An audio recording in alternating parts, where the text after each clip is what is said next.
कोई जरूरत नहीं वो तावीज देने वालों के पास जाने की, कोई जरूरत नहीं। एक ही तरीका है जब शौहर को अगर मनाना है, और ये सुन्नत फातिमा है कि जब तेरा शौहर घर में आए तो मुस्कुरा के सलाम कर दे, इंशाअल्लाह बरकतें घर में रहे।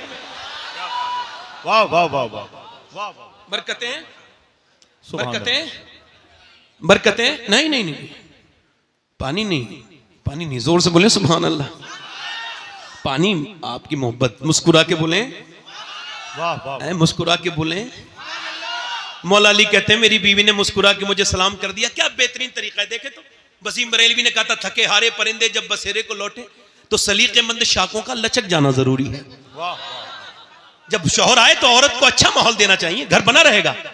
किसी की पंचायत की जरूरत नहीं, वरना सारी दुनिया से पंचायत कराओ, कोई फायदा नहीं है। मगर सुनिए, सैयदा फातिमा ने मुस्कुरा के, हजरत अली बोले मुझे भूख लगी है, पानी पेश किया। ये तरीका है, कुछ ना हो तो पानी दे दो। तो उन्होंने पानी पे, कब भूख लगी है, कहते मौलाना 3 बार आवाज दी ना, आवाज नहीं आई। 4थी बार मैंने कहा सैयदा, अंदर से रोने की आवाज आई। मैं अंदर गया ना तो दोनों आलम के मालिक को मुख्तार की बेटी बैठी भी रो रही है, जिसकी आंखें हुजूर की तरह, जिसके होंठ हुजूर की तरह, जो मुस्कुराए तो नबी की तरह लगे, जो उठे तो नबी की तरह लगे। अम्मी आयशा फरमाती फातिमा चलती थी तो ऐसा लगता था अल्लाह का रसूल चल रहा है, फातिमा बोलती थी तो ऐसा लगता था अल्लाह का रसूल बोल रहा है। मैंने कहा फातिमा आपको किस चीज ने रुलाया है? अब जरा अजीम बाप की अजीम बेटी की बात सुनिए। फरमाया मेरे सरताज मेरे अब्बा ने, मैं इस वजह से रो रही हूं कि आपको खाना नहीं दे पाई, इसका अफसोस है कि आप सफर से आए। कहा क्यों? कि जब आप घर से गए थे कई दिन का फाका था, घर में आए हैं तो आज कई दिन का फाका है। हजरत अली कहते हैं आपने मुझे बताया क्यों नहीं? कहा मेरे अब्बा ने कहा था फातिमा अली से वो मत मांगना जो उनके पास मौजूद न हो। कहते हैं मैं बैठा था, फिर मैं रोने लगा और बहुत रोया, और फिर मैंने फातिमा को रोते देखा। मैंने पूछा क्यों रोती हैं? कहने लगी आप चले गए थे, मेरे अब्बा के घर में 16 दिन से चूल्हा नहीं जला है मेरे अब्बा के घर में।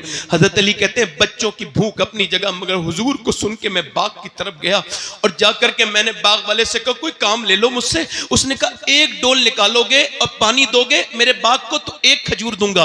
कहते 3 डोल निकाले, पसीने में भीग गया, मगर फिर हुजूर को याद किया, 17 डोल निकाले, बिल्कुल भीगा हुआ हूं पसीने से, और मेरे बच्चे भी भूखे, मैं भी खुद भी भूखा, मगर 1 खजूर चखी तक नहीं। ऐसे करके हुजूर की बारगाह में ले गया। हुजूर ये नजराना है, फरमाया अली तेरे बच्चे भूखे हैं, तेरी फातिमा भूखी है, तेरे हसन भूखे हैं, उनको नहीं दिया। मैंने कहा हुजूर हसन से ज्यादा, फातिमा से ज्यादा, हुसैन से ज्यादा अली आपसे मोहब्बत करता है मेरे आका। हुजूर ने दोनों हाथ उठा के दुआ की थी, ऐ अल्लाह मैं अपने अली से मोहब्बत करता हूं, तू भी मेरे अली से मोहब्बत कर। या अल्लाह मैं इससे, इसकी औलाद से राजी हूं, तू भी इससे राजी हो जा।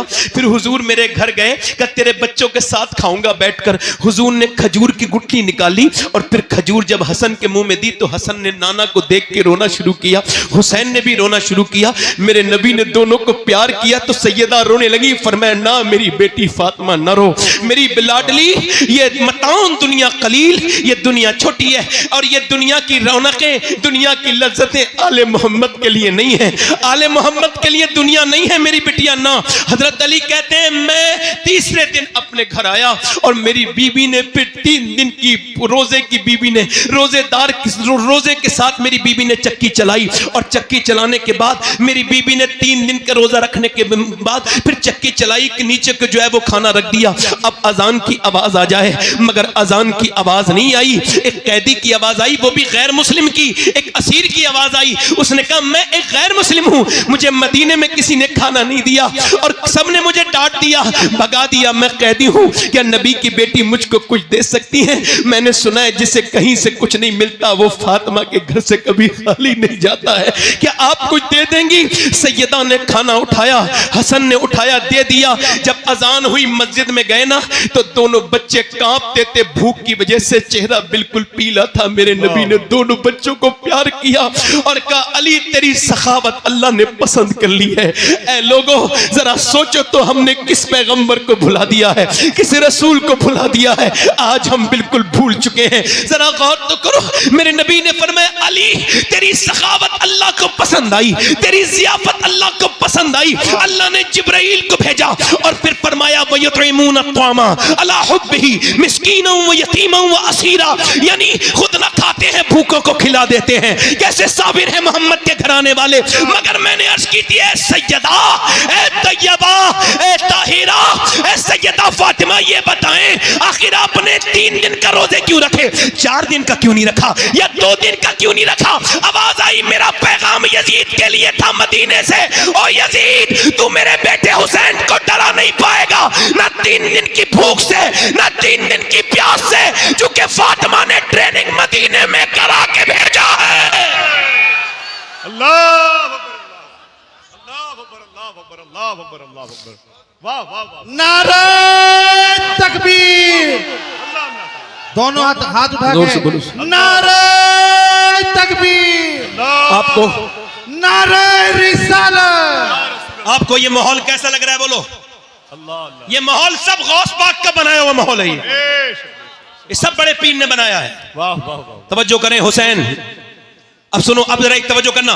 मौला अली कहते हैं मैंने अपनी बीवी फातिमा से पूछा, बोलो सुभान अल्लाह, मैंने पूछा फातिमा मैं कुरान पढ़ता हूं, तवज्जो करना हाजी उस्मान साहब, जरा आपकी तवज्जो इस अपने बात पर, यहां पे देखिए। मैंने पूछा फातिमा ये बताएं, मैं जब कुरान पढ़ता हूं एक पांव रखता हूं घोड़े की रकाब पर और जीन पर बैठने से पहले मेरा कुरान मुकम्मल हो जाता है, ये आपके अब्बा की बरकत है। मगर आप बताएं आप कैसे कुरान पढ़ती हैं? तो सैयदा चक्की चला रही थी, मुस्कुरा के बोली मैं अपनी चक्की शुरू करती हूं, उसके अंदर दाने रखती हूं और एक राउंड, एक चक्कर मेरी चक्की का पूरा नहीं होता कि फातिमा का कुरान पूरा हो जाता है। अरे जब बाप ऐसा कुरान पढ़े और माँ ऐसा कुरान पढ़े तो बेटा अगर नेज़े पे चढ़ के कुरान पढ़े तो हैरत की बात क्या है? अल्लाह अल्लाह अकबर, अल्लाह अकबर, अल्लाह। यजीद बनते हैं लोग आज भी कोशिश से, हुसैन बनते नहीं, खुदा बनाता है।